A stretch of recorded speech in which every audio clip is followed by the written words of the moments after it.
A big sports weekend. Justin Jarrett has the latest.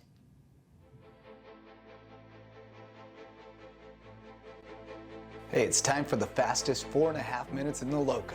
It's time for Lowco Lights.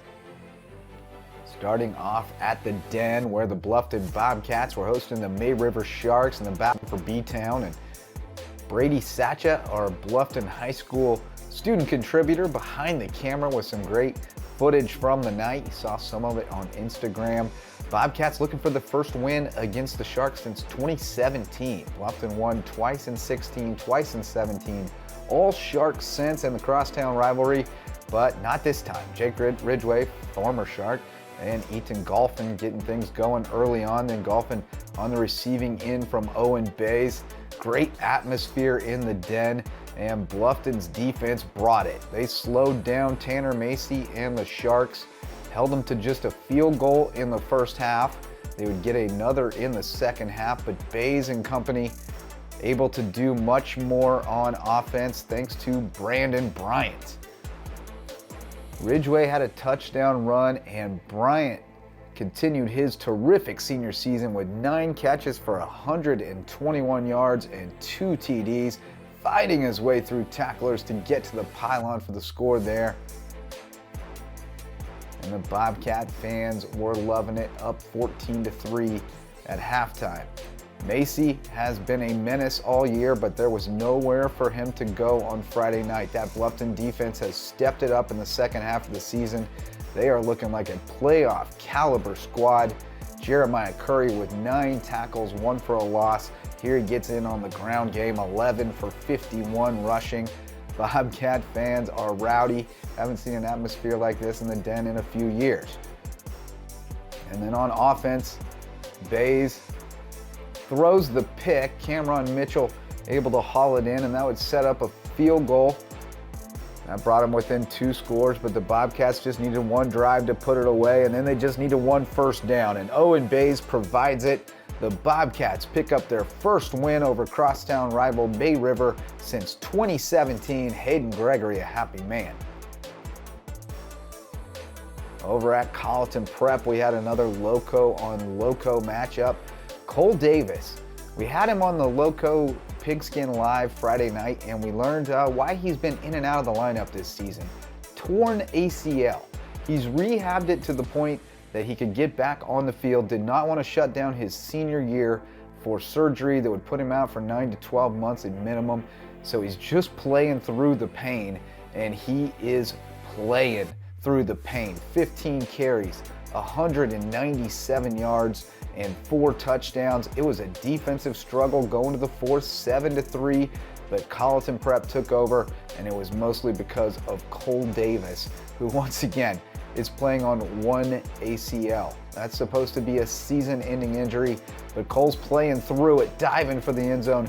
He broke 2 long touchdown runs later in the fourth quarter to seal a 28-9 win for the Warhawks over Beaufort Academy. Ridgeland Jaguars looking for their 4th win of the season and trying to lock down a playoff spot. The turnover chain exchanged hands a few times, and Wenson Smith got things going with the stiff arm, getting him down to the 1, and then Wenson would finish it off himself to put the Jaguars up 6-0. Wow, wow. Jags kept rolling as the game went on, and it was more Wenson Smith in the first half. He had 2 first half touchdowns. It was Maurice Brown who took over in the second half with a pair of rushing scores and a 97-yard touchdown pass to Malik Aquamina.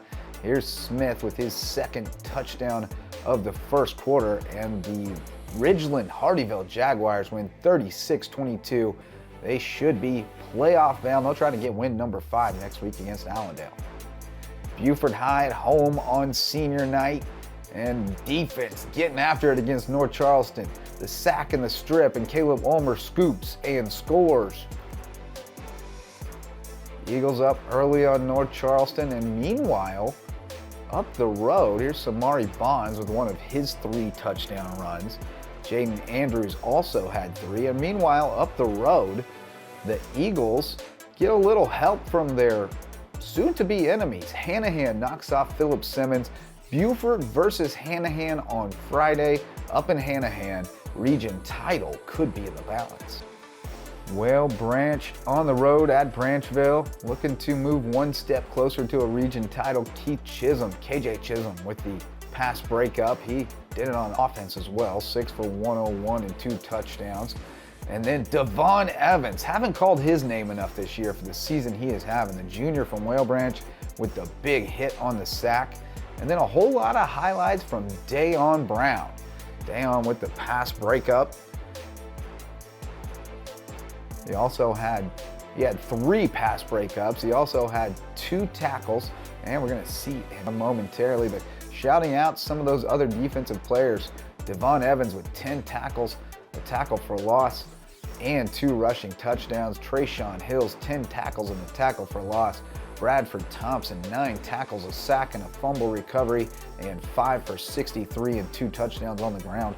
And Alonzo Allen with 9 tackles and a fumble recovery in a dominant effort from Whale Branch.